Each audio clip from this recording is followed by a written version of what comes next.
For our continued reading of the Bible through the year, a reading of the book of Daniel, chapters 1 through 3, followed by Psalm 88, followed by the Gospel according to John, chapter 17, and these readings in the English Standard Version of the Bible by Crossways Publishing, a division of Good News Publishing of Wheaton, Illinois. Daniel, chapters 1 through 3. In the 3rd year of the reign of Jehoiakim, king of Judah, Nebuchadnezzar, king of Babylon, came to Jerusalem and besieged it.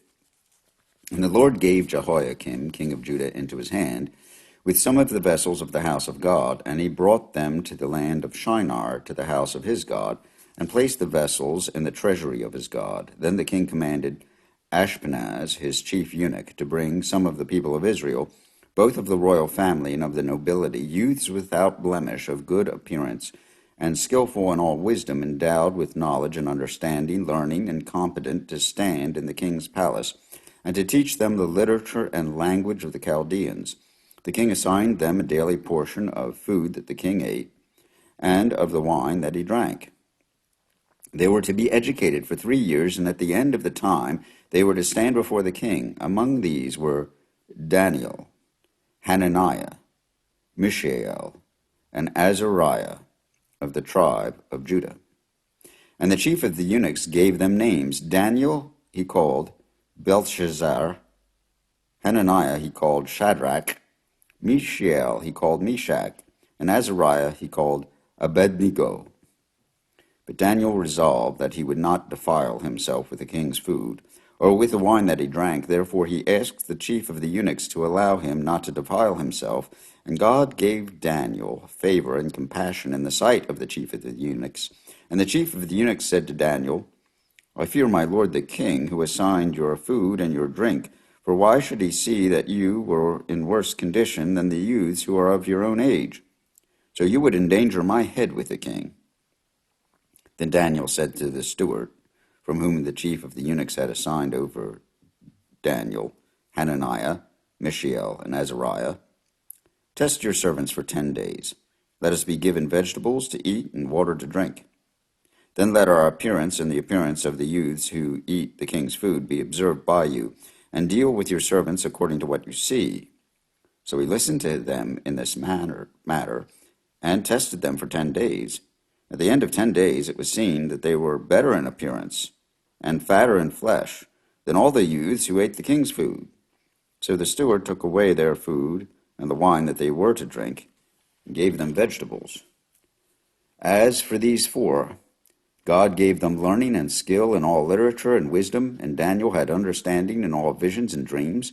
At the end of the time, when the king had commanded that they should be brought in, the chief of the eunuchs brought them in before Nebuchadnezzar, and the king spoke with them, and among all of them none was found like Daniel, Hananiah, Mishael, and Azariah.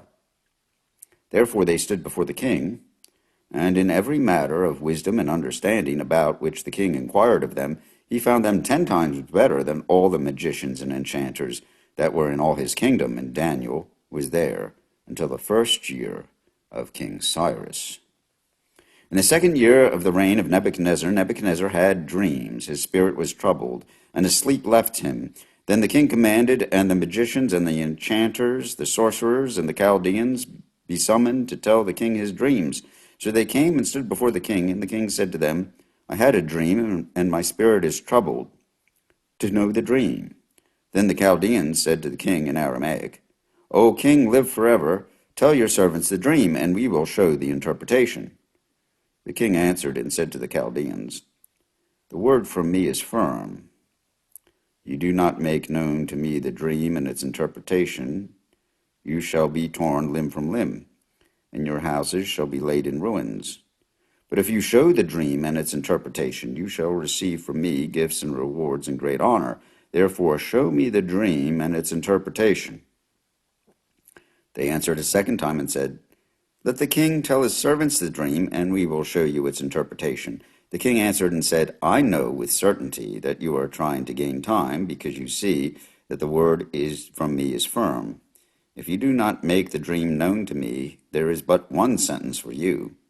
You have agreed to speak lying and corrupt words before me till the times change. Therefore tell me the dream, and I shall know that you can show me its interpretation. The Chaldeans answered the king and said, There is not a man on earth who can meet the king's demand, for no great and powerful king has asked such a thing of any magician or enchanter or Chaldean.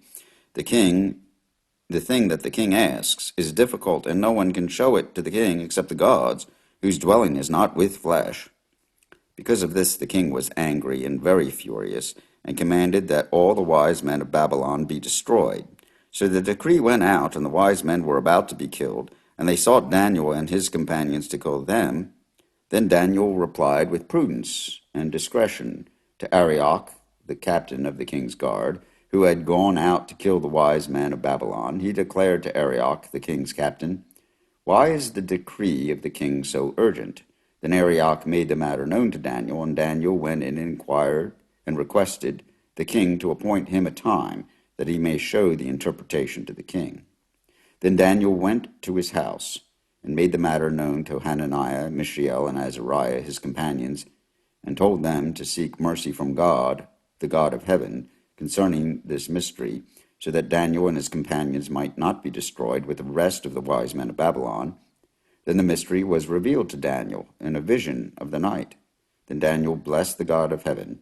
Daniel answered and said, Blessed be the name of God forever and ever, to whom belong wisdom and might. He changes times and seasons.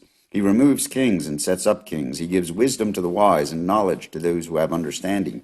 He reveals deep and hidden things.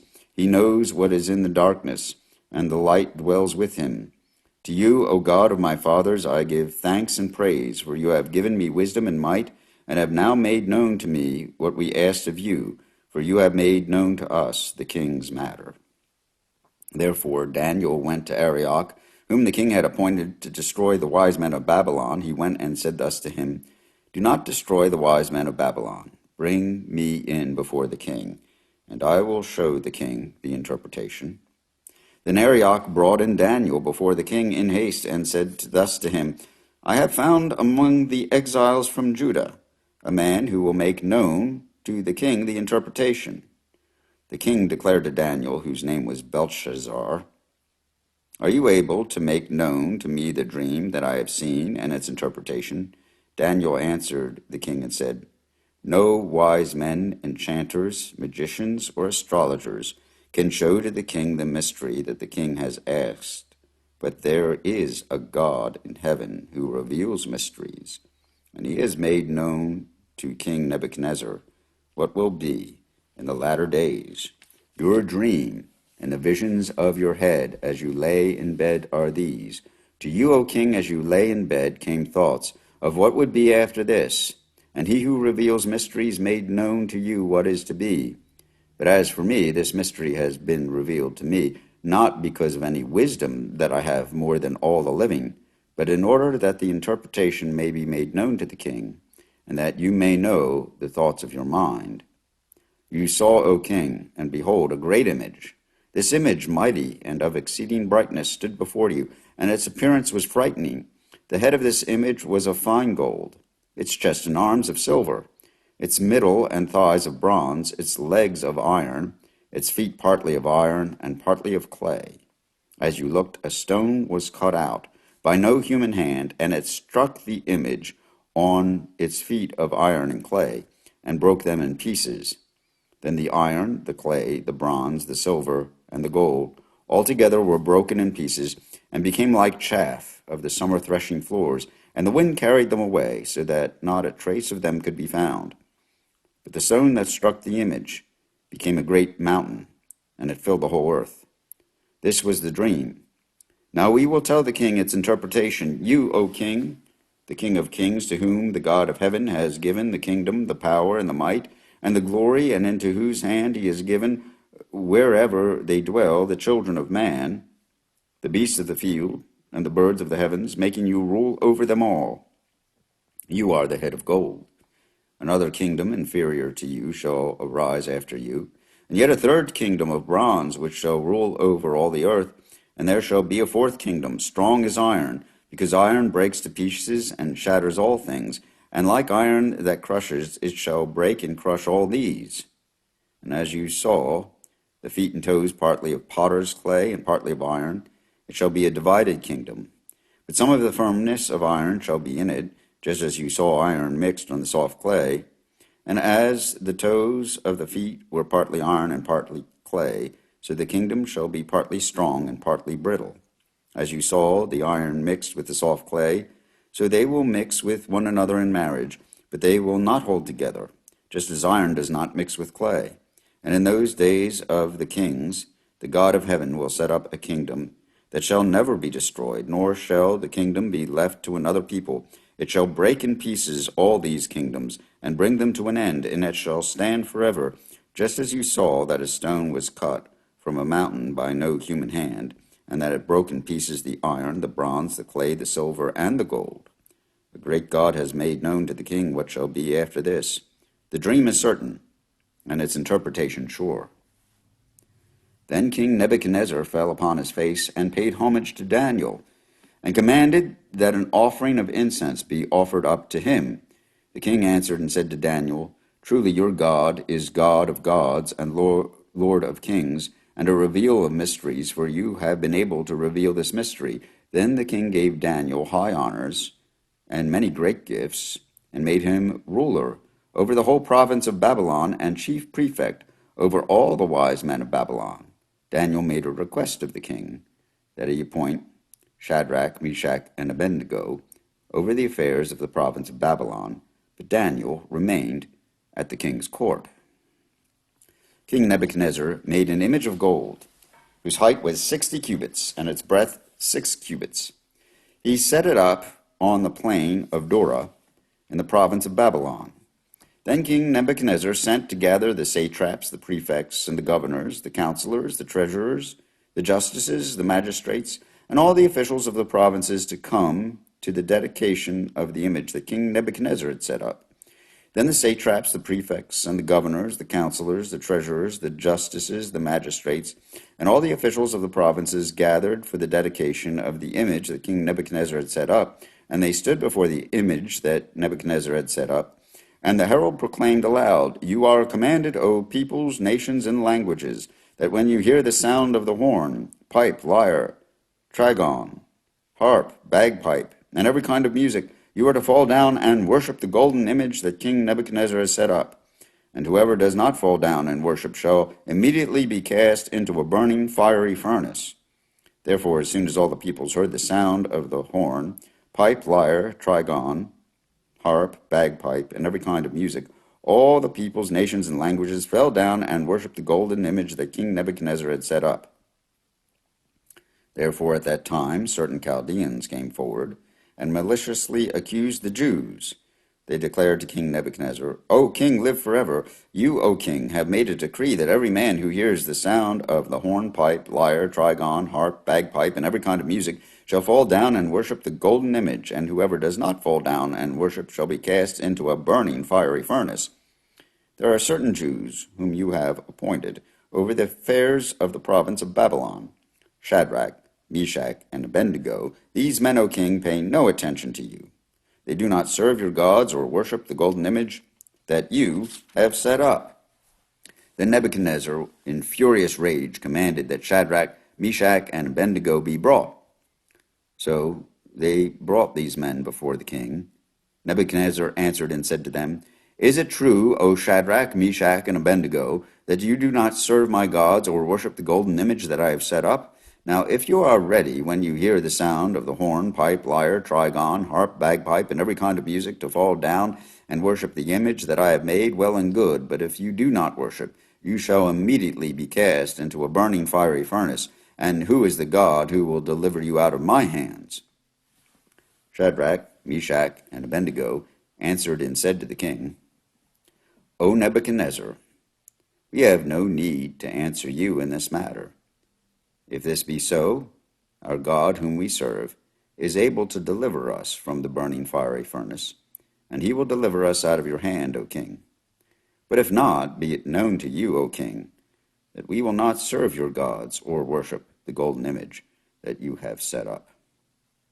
Then Nebuchadnezzar was filled with fury, and the expression of his face was changed against Shadrach, Meshach, and Abednego.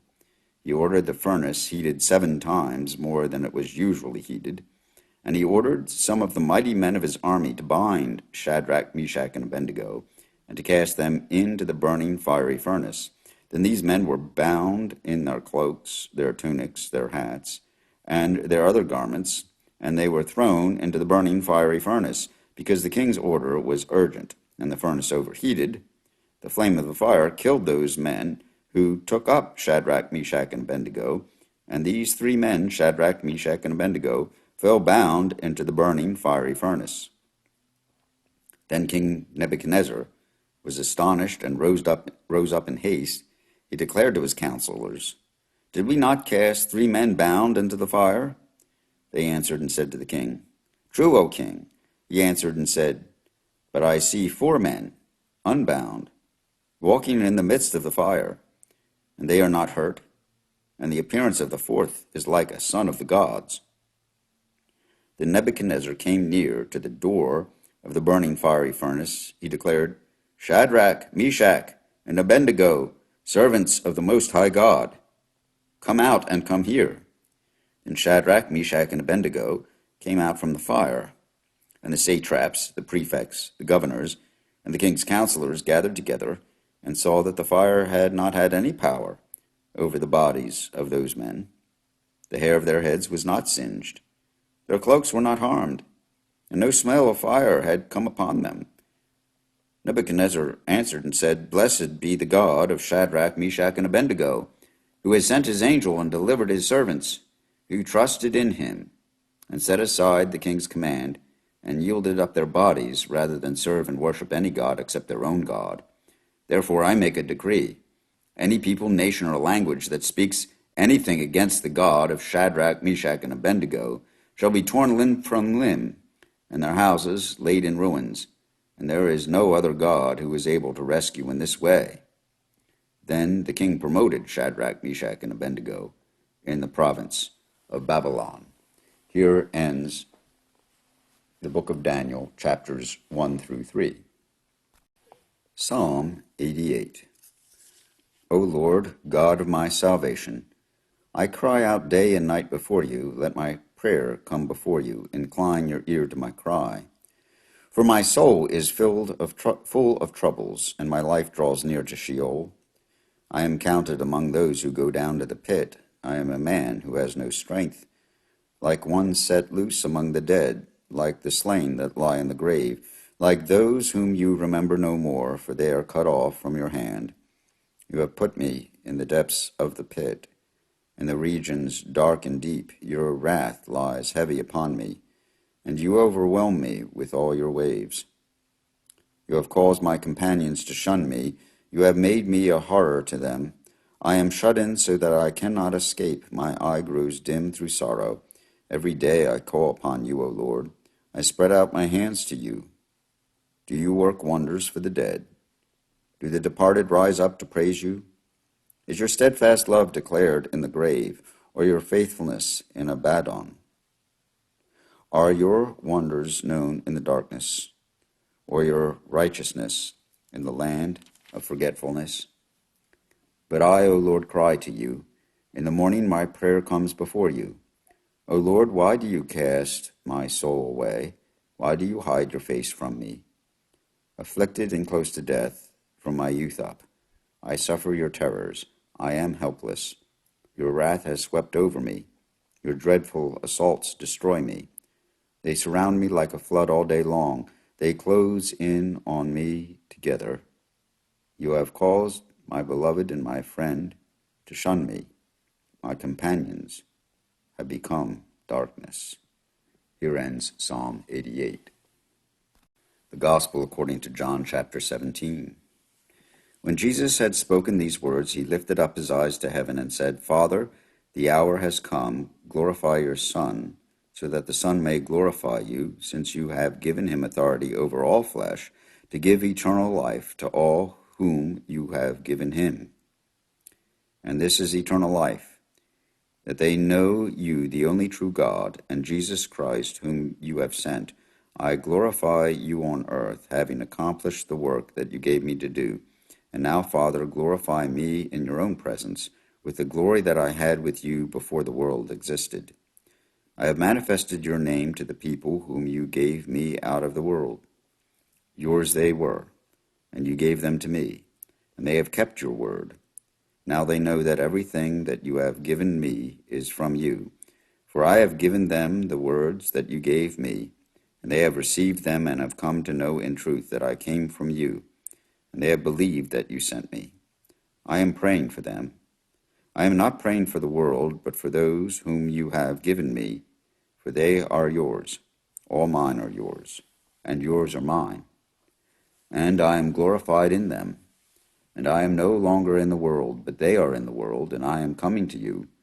Holy Father, keep them in your name, which you have given me, that they may be one, even as we are one. While I was with them, I kept them in your name, which you have given me. I have guarded them, and not one of them has been lost except the son of destruction, that the scripture might be fulfilled. But now I am coming to you, and these things I speak in the world, that they may have my joy fulfilled in themselves. I have given them your word, and the world has hated them because they are not of the world, just as I am not of the world. I do not ask that you take them out of the world, but that you keep them from the evil one. They are not of the world, just as I am not of the world. Sanctify them in the truth. Your word is truth. As you sent me into the world, so I have sent them into the world. And for their sake I consecrate myself, that they also may be sanctified in truth. I do not ask for these only, but also for those who will believe in me through their word, that they may all be one, just as you, Father, are in me, and I in you, that they also may be in us, so that the world may believe that you have sent me. The glory that you have given me I have given to them, that they may be one even as we are one, I in them, and you in me, that they may become perfectly one, so that the world may know that you sent me, and loved them even as you loved me. Father, I desire that they also, whom you have given me, may be with me where I am, to see my glory that you have given me, because you loved me before the foundation of the world. O righteous Father, even though the world does not know you, I know you, and these know that you have sent me. I made known to them your name, and I will continue to make it known, that the love with which you have loved me may be in them, and I in them. Here ends the Gospel according to John, chapter 17, and these readings from Daniel, a Psalm, and the Gospel according to John, from the English Standard Version of the Bible, by Crossways Publishing, a division of Good News Publishing of Wheaton, Illinois.